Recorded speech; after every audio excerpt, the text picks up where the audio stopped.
Les habla el tío Fernando Ibáñez. Quiero bendecirlos en este día. Les extrañamos mucho, extrañamos poder estar juntos, poder aprender de su palabra, ¿cierto? En la iglesia todos juntos llevamos varias semanas acá en casa, algunos los que pueden estar en cuarentena, ¿cierto? Pueden cuidándose. Otros que están trabajando, ¿cierto? Pero les extrañamos y los bendigo mucho. Me toca a mí ahora exponer la palabra del Señor y vamos a orar al Señor para que Él lo bendiga a ustedes, nos bendiga, para poder aprender, poder entender y hacer práctica, hacer carne, ¿cierto? Esta palabra para que podamos ser de bendición ya para otras personas, para nuestra propia familia, ya. Así que cierren sus ojitos ahí en sus casas y oremos al Señor. Padre Santo, te damos muchas gracias por este día que tú nos das, Señor, para, para conversar, para poder aprender y entender, Señor, tu palabra. Te doy muchas gracias, Señor, por cada niño que está escuchando, Padre, en su pantalla, en su televisor, en el computador, en el celular, Señor, en su casa, en su cama, Señor. Te doy muchas gracias por ellos, Padre. Gracias por cada niño, por cada niña, Señor, representado en sus hogares, Padre, a sus padres, Señor. Que este tiempo sea idóneo, Señor, para poder aprender de tu palabra, Señor. Poder aprender juntos, Padre, y hacerlo obras, Señor. Te doy gracias por cada niño, porque les extrañamos, Padre. Haz tu obra en ellos, Señor. En el nombre de Jesús. Amén. Bueno, niños, nos toca un tema importantísimo, que es el agente del reino y su misión reconciliadora entre las naciones. ¿Qué significa esto? Se recuerdan, ¿cierto? Que aprendíamos que agente significaba embajador o representante. ¿Se acuerdan que hablábamos así como un ejemplo de un embajador, ¿cierto? De otra nación, por ejemplo, Chile, el embajador chileno en Argentina o en otro lugar, ¿cierto? Entonces él representa a Chile, al país, ¿cierto? A las leyes chilenas en otro país. Entonces, lo mismo sucede con nosotros. Somos embajadores del reino, somos embajadores de Dios. Nuestras manos, ¿cierto? Nuestros pies, nuestra boca, ¿cierto? Estamos representando al Señor. Y con respecto al tema que nos convoca ahora, es Juan 4. Ya, para que lo busquen en su Biblia, Juan 4, del 1, capítulo 4, versículo 1 al versículo 30. ¿Ya? En este punto importante vemos cómo Jesús pasa en Juan 4:4, habla de que necesariamente tenía que pasar, le era necesario pasar por Samaria. Entendemos Samaria, ¿cierto? ¿Se acuerdan de la parábola del buen samaritano? ¿Cierto? Que judíos y samaritanos no se llevaban para nada, no se llevaban. ¿Se acuerdan que yo les nombraba, cierto, mucho tiempo que quizá había pelea entre chilenos y peruanos, cierto, que no se llevaban, o bolivianos por el tema del mar, cierto? Aquí sucede lo mismo, ¿ya? Pero aquí vemos cómo Dios, ¿cierto? A través de Jesús, ¿cierto? Muestra tanto amor por los samaritanos, por estos extranjeros, que en el fondo eran mal mirados, eran como la última, en buen chileno, la última chupa del mate, ¿ya? O sea, mal, no los miraban, no los saludaban. Entonces eran prácticamente como animales, o sea, los tiraban así como al final de las clases sociales, entre comillas, ¿ya? Pero vemos que el Señor, en su bella palabra, ¿cierto? Y me voy a detener acá en tema de extranjero. ¿Por qué? Porque, ¿cómo surgió ese odio? nos remontamos a Segunda de Reyes 17, 24 al 41. Segunda de Reyes 17, del 24 al 41. ¿Qué es lo que dice? Dice, y trajo el rey de Asiria, estamos en un contexto, ¿ya? Trajo el rey de Asiria gente de Babilonia, de Cuta, de Aba, de Hamat y de Sebarbaín, y los puso en las ciudades de Samaria, en lugar de los hijos de Israel, y poseyeron a Samaria y habitaron en sus ciudades. Y aconteció al principio, cuando comenzaron a habitar allí, que no teniendo ellos a Jehová, envió Jehová contra ellos leones que los mataban. Ya en el fondo vinieron con sus dioses, ¿cierto? Con sus tradiciones y todo, y no temieron a Jehová. O sea, no respetaban sus leyes, ¿cierto? Entonces ahí surgió un poco, entonces tomaban mujeres, ¿cierto? Y todo, y, y en el fondo, ¿cierto? Hubo pelea, disputa. Entonces los judíos estaban aquí y ellos allá. También la segunda parte, ¿cierto? Que surgió, que si bien es cierto, eran también, que se mezclaron, ¿cierto? Israelitas con ellos respetaban las leyes del Señor, pero ellos hicieron otro templo, no en Jerusalén. Ellos no bajaban a Jerusalén, sino que hicieron en el monte Gerizim, hicieron el templo de ellos. Y ahí adoraban al Señor. Entonces algo bien extraño. Entonces, pero yo me voy a detener en extranjero, ¿ya? En la palabra extranjero. Dice reconciliación entre las naciones. Entendemos que las naciones son pueblos, son familias, ¿cierto? Y Dios tiene mucho pueblo de Dios ahí. Puede ser haitiano, ecuatoriano, venezolano, peruano, israelita, de todo el Señor tiene pueblo ahí. Entonces acá, ¿cierto? En el contexto, cuando se escribieron las leyes, Moisés, ¿cierto? Israel, habían tres partes que estaban como mal miradas: las viudas, los huérfanos y los extranjeros. Entonces Dios, en su bella palabra, en su hermosa palabra, puso leyes. Entonces vemos el Levítico, ¿ya? El Levítico 19, 10 habla, dice: y no rebuscarás tu viña, ni recogerás el fruto caído de tu viña, para el pobre y para el extranjero lo dejarás, yo Jehová vuestro Dios. O sea, aquí vemos que Dios estaba preocupado del extranjero, ¿ya? Vemos en Levítico 19:34, vemos que como a un natural de vosotros tendréis al extranjero que mora entre vosotros, y lo amarás como a ti mismo, porque extranjero fuisteis en la tierra de Egipto, yo Jehová vuestro Dios. O sea, en el fondo Dios estaba preocupado, puso leyes, ¿ya? No sé si han visto que las prédicas de Claudio, del pastor Claudio, ¿cierto? Del Luchito y de Brian, que hablan sobre Ruth la moabita, y vos, el príncipe de Judá.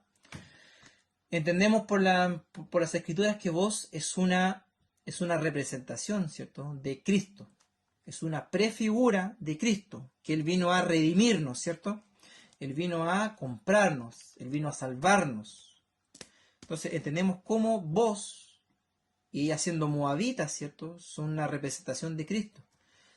Entonces ella era extranjera, pero era piadosa, porque ayudó a su suegra, ¿cierto? Que eran viudas ambas, ¿cierto? A poder surgir. Por eso habla de esta ley, de este mandato. Entonces vos, siendo conocedor de esta ley y respetando al Señor también, amando al Señor, hacía esto con Ruth. Entonces vemos aquí que en el fondo Dios, y antiguamente Dios se mostraba de muchos nombres para mostrar sus atributos a la humanidad.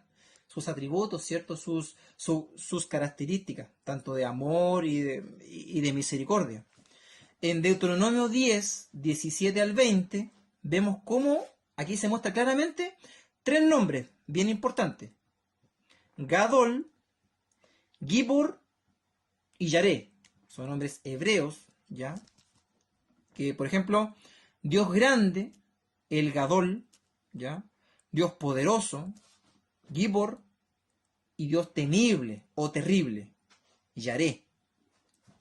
Entonces, en Deuteronomio 10, versículo 17 al 20, dice: porque Jehová vuestro Dios es Dios de dioses y Señor de señores, Dios grande, Gadol, poderoso, Gibor, y temible, Yaré, que no hace acepción de personas, ni toma cohecho, que hace justicia al huérfano y a la viuda, que ama también al extranjero, dándole pan y vestido. Amaréis pues al extranjero, porque extranjero fuisteis en la tierra de Egipto. A Jehová tu Dios temerás y al solo servirás, a él seguirás y por su nombre jurarás. Entonces aquí tenemos que Dios tenía en su palabra, en su bella palabra, ¿cierto? En Deuteronomio, tenía ya estipulado para el pueblo de Israel cuando entrara a la tierra prometida con el extranjero. Entonces, sucede acá lo mismo, ¿cierto? Acá en nuestro país tenemos, por el contexto que les dije, ya sea por tema de otros países, ¿cierto? Buscando económicos, ¿cierto? O de una mejor vida, exiliado, político, puede ser muchas cosas. No hay que tratarlos mal, no hay que oprimirlos. Como dice el Levítico 23, 22. Aquí tenemos otro mandato, 23, 22, que dice: cuando segareis la mies de vuestra tierra, no segaréis hasta el último rincón de ella, ni espigarás tu siega. Para el pobre y para el extranjero la dejarás. O sea, si vemos aquí, Boz conocía esto y le dejó que Ruth sacara, le mandó a sus criados, a sus siervos, que le dejaron un montoncito para que ella pudiera sacar y poder sostenerse, ¿cierto? Sustentarse a ella y a su suegra. Entonces acá vemos, ¿cierto? Esto por la parte, ¿cierto?, económica y de sustento. Ahora nos vamos al capítulo 4 de Juan, en este contexto, ¿cierto?, que les nombré de Jesús y la samaritana, que dice en el 4:4 que le era necesario pasar por Samaria. Le era necesario pasar por Samaria. ¿Y por qué le era necesario pasar por Samaria? Vamos a verlo. En el 4:4 dice, entonces dice, y le era necesario pasar por Samaria. ¿Ya? En el contexto vemos que Jesús pasa a Samaria. Él se queda sentado en el pozo porque estaba cansado. Dice, y estaba allí un pozo de Jacob. Entonces Jesús, cansado del camino, se sentó así junto al pozo. Era como la hora sexta. Más o menos eran como las 12 del día. En pleno calor. Que nadie iba. Generalmente iban temprano en la mañana o tarde, casi en la atardecer ya, cuando ya el calor bajaba, ¿cierto? Ahí iban a sacar agua las mujeres. Pero apareció una mujer a las 12 del día, en pleno calor. Vino y sacó agua. ¿Ya? Y Jesús le dijo a ella, dame agua, dame de beber. Y cierto, con el contexto que teníamos, que los judíos y los samaritanos se llevaban mal, dice, la mujer samaritana le dijo: ¿cómo tú, siendo judío, me pides a mí de beber, que soy mujer samaritana? Porque judíos y samaritanos no se tratan entre sí. O sea, ella le puso la chapa, como se dice acá en buen chileno. Respondió Jesús y le dijo: si conocieras el don de Dios, y quién es el que te dice dame de beber, tú le pedirías y él te daría agua viva. Vemos aquí que Jesús la lleva más allá, cosas espirituales, más allá. Pero ella pensaba que era terrenal, ¿ya?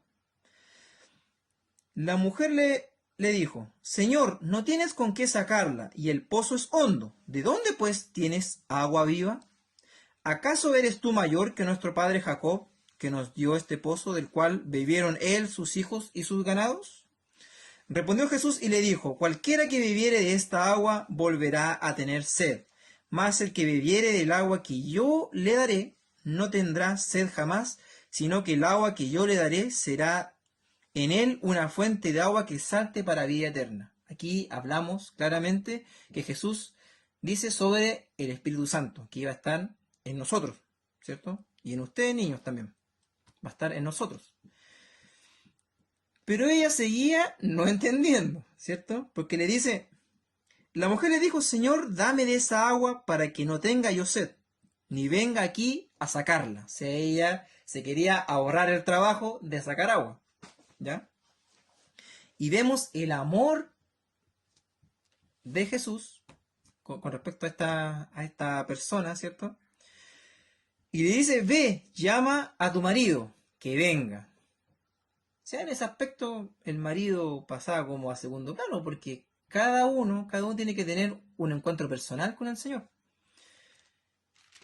Pero aquí vemos el trasfondo del Señor. Dice, pero ella respondió y dice, no tengo marido. Y Jesús le dice, bien has dicho, no tienes marido, porque 5 maridos has tenido y el que ahora tienes no es tu marido. Entonces, Dios conoce nuestra realidad, conoce sus realidades. Entonces, ella le dice, Señor, me parece que eres profeta. Entonces, ella ya está por lo menos captando que le dijo muchas cosas espirituales, no terrenales. Y ella le dice, nuestros padres adoraron en este monte y vosotros decís que en Jerusalén es el lugar donde se debe adorar. Lo que le explicaba antes, ellos hicieron un templo en el monte Gerizim. Jesús le dijo, mujer, créeme que la hora viene cuando ni en este monte ni en Jerusalén adoraréis al Padre. Vosotros adoráis lo que no sabéis, vosotros adoramos lo que sabemos, porque la salvación viene de los judíos, dice. Mas la hora viene y ahora es cuando los verdaderos adoradores adorarán al Padre en espíritu y en verdad, porque también el Padre tales adoradores busca que le adoren. Le dijo la mujer, sé que ha de venir el Mesías. Ya la conversación se torna más cristocéntrica, ¿cierto? Le dijo la mujer, sé que ha de venir el Mesías, llamado el Cristo. Cuando Él venga, nos declarará todas las cosas. Jesús le dijo, yo soy el que habla contigo. Ahí claramente, ¿cierto? Aprendíamos en clases pasadas que Jesús en 2 ocasiones se declara, ¿cierto?, como el Mesías o el Cristo, con Nicodemo, ¿cierto?, y con la mujer samaritana. ¿Se recuerdan? Con Nicodemo, ¿cierto?, tenemos este texto conocido de los 5 puntos del Evangelio, no sé si han escuchado eso, de Juan 3:16, porque de tal manera amó Dios al mundo que ha dado a su Hijo unigénito para que todo aquel que en Él cree no se pierda, mas tenga vida eterna. Y tenemos a la mujer samaritana. Entonces acá claramente le dice, yo soy el que habla contigo. Y aquí llegan los discípulos, ¿cierto? Y no podían creer que él estuviera hablando con una mujer. Se entiende en el contexto rabínico, ¿cierto? Que ellos tenían prohibido hablar con una mujer sola o a solas. No como aquí que cualquiera puede hablar, conversar, ¿cierto? Acá en Chile cualquiera puede hablar en este tiempo. Allá no. Tenían prohibido, sobre todo si ésta tenía marido o entonces era prohibido, ¿ya? Pero al final ella queda tan impactada con lo que dice él que deja su cántaro, lo deja botado, va a la ciudad, ¿cierto? Y empieza a hablarle al resto, empieza a predicarle que había alguien que conocía todo lo que ella tenía, lo que ella era. Entonces, Cristo fue de influencia para una sola persona y esa persona empezó a propagar a la ciudad. Y dice en el versículo 39, Y muchos de los samaritanos de aquella ciudad creyeron en él por la palabra de la mujer, aún sin conocer al Señor, que daba testimonio diciendo, me dijo todo lo que he hecho, perdón. Entonces vinieron los samaritanos a él y le rogaron que se quedase con ellos, y se quedó allí 2 días. ¿Ya? Y creyeron muchos más por la palabra de él. Y decían a la mujer, ya no creemos solamente por tu dicho, porque nosotros mismos hemos oído y sabemos que verdaderamente este es el Salvador del mundo, el Cristo. Entonces, niños, tenemos trabajo, tenemos tarea de hablar con sus compañeros, hablar si hay extranjeros, ayudarlos, ¿cierto? Invitarlos, pero por sobre todas las cosas, compartirle la palabra del Señor, que es algo bien importante que Dios nos manda. ¿Se recuerdan la gran comisión, ¿cierto? En Mateo. Dice, a todas las naciones, bautizándolos, ¿cierto? En el nombre del Padre, del Hijo y del Espíritu Santo, haciendo discípulos. Entonces, Dios nos manda en este día, ¿cierto? A cuidar al extranjero, al huérfano y a la viuda, pero por sobre todas las cosas, compartir el Evangelio. Ser reconciliador, ser un embajador, ¿cierto?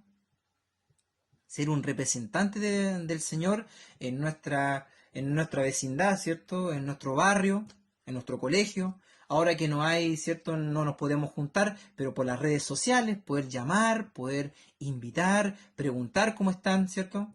Tener amor, así como el Señor tiene amor por nosotros, ¿cierto? Que entregó a Jesucristo, ¿cierto? Tener ese mismo amor, como dice Filipenses, que hubo en Cristo Jesús, tenerlo nosotros, entregarnos por el resto. Y nos damos cuenta que en este contexto, ¿cierto? Esta mujer que tenía un pasado tan malo, tan oscuro, ¿cierto? De inmoralidad quizás, con muchos maridos, con muchos matrimonios fallidos, Dios usa, ¿cierto? Instrumentos débiles para hacer su obra. Entonces, no se sientan débiles, chicos, no se sientan que a lo mejor son pequeños todavía. Denle nomás, denle adelante y hagamos la palabra del Señor. Así que vamos a orar para que Dios nos ayude a amar como Él ama, bendecir al resto, ayudar, ¿cierto? Y por sobre todas las cosas, amar al Señor primeramente para poder amar al resto.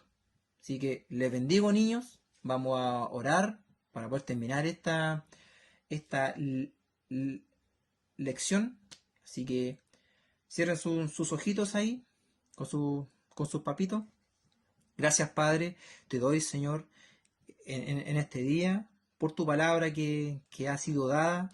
Te doy gracias, Señor, por cada niño que ha escuchado esto, Señor. Ayúdanos, Padre, a ser como tú, a amar sin condición, amar sin excepción de personas, Padre, como tú lo haces, Señor. Ayúdanos a ser instrumentos, a ser embajadores tuyos, Señor, en el lugar que estemos, en nuestro contexto, tanto en el trabajo, en el colegio, con nuestros vecinos, con nuestros familiares, Padre.